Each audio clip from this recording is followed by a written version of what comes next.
In this video, we will learn about salts. Salt is a compound which is formed by partial or complete replacement of replaceable or ionizable hydrogen atoms of an acid by a metal ion or ammonium ion. For example, the first one is we have partial displacement. When an acid which is H2SO4 generally reacts with a base NaOH, one hydrogen atom of H2SO4 will get replaced by a metal ion of NaOH which is sodium metal ion, and it will form a salt which is sodium bisulfate or sodium hydrogen sulfate.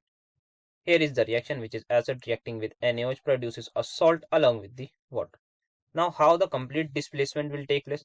Likewise, when all the two hydrogen atoms of sulfuric acid are replaced by this metal ions of NaOH which is sodium ion, the salt Na2SO4 is obtained. Here we have acid on reacting with base produces a salt along with the water. Now the types of salt can be classified as well. So here first of all we have normal salt.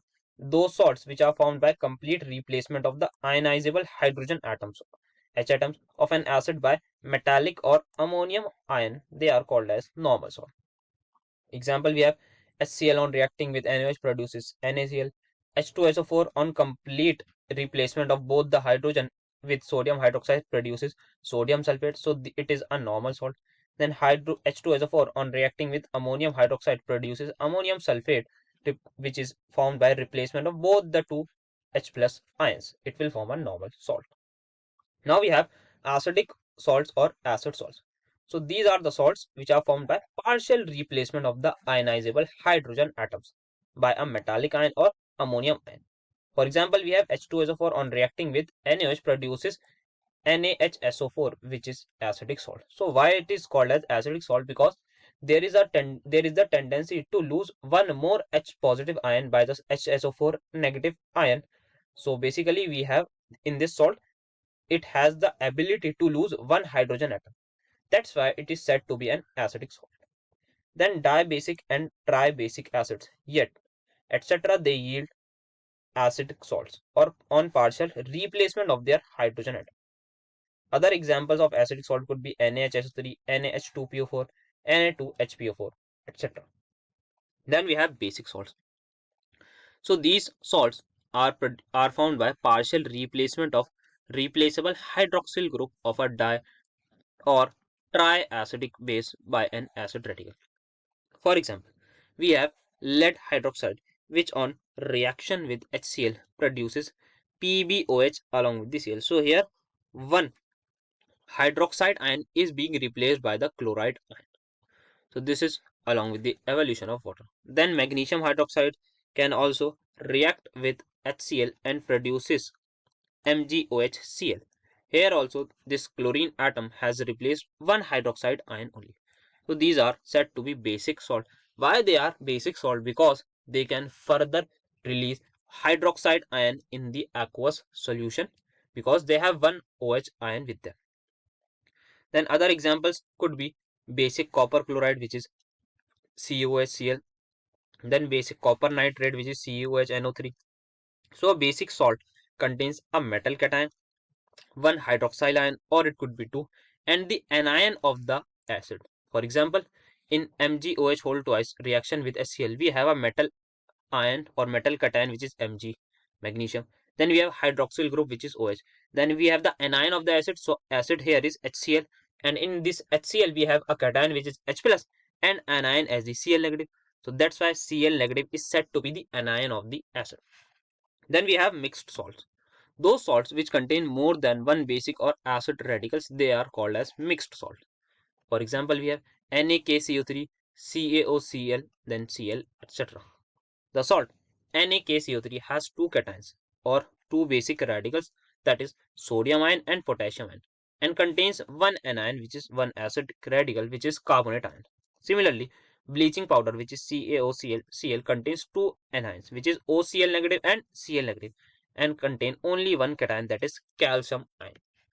Then we have double salts.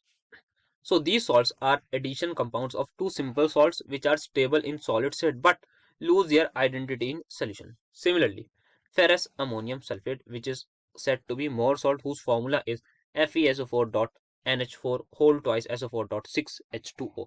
This is called as more salt. Other examples could be potash alum, which is K2SO4.Al2SO4.24H2O in solid state, but it can dissociate into solution giving potassium, aluminum, and sulfate ions. Complex salt.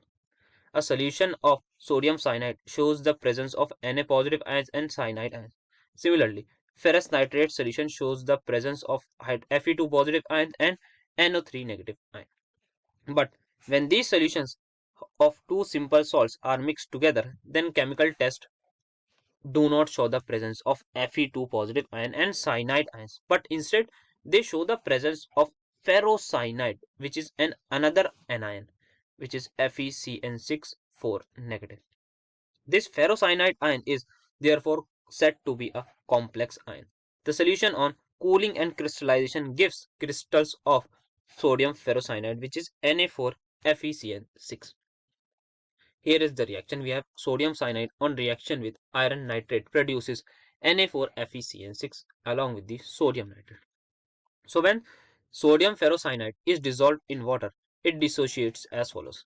So it will form simple ion, which is simple sodium ion, along with the complex ion, which is FeCN6 raised to the power, or its total charge is 4 negative. The salt contain complex ion are called complex salts or coordination compounds. Other examples of complex salts, the first one is sodium argentocyanide, that is NaAgCN whole twice, then tetraamine copper sulfate CuNH3 whole 4 SO4, then hexaamine cobalt 3 chloride, which is CONH3 whole 6 Cl6, etc. Common salts, when dissolved in water, normally dissociate to give a simple and a complex ion. Here are some of the basically the dissociation of these salts. They are producing sodium ion, which is a simple cation, along with the complex anion. Then this salt is forming complex cation along with the simple anion, which is sulfate anion. Then here this cobalt NH3 whole 6 along with the Cl6 producing complex cation, which is CONH3 whole 6, and the net charge is 2 plus along with the simple chloride ion or simple chloride anion. I hope it is clear to you. Thank you.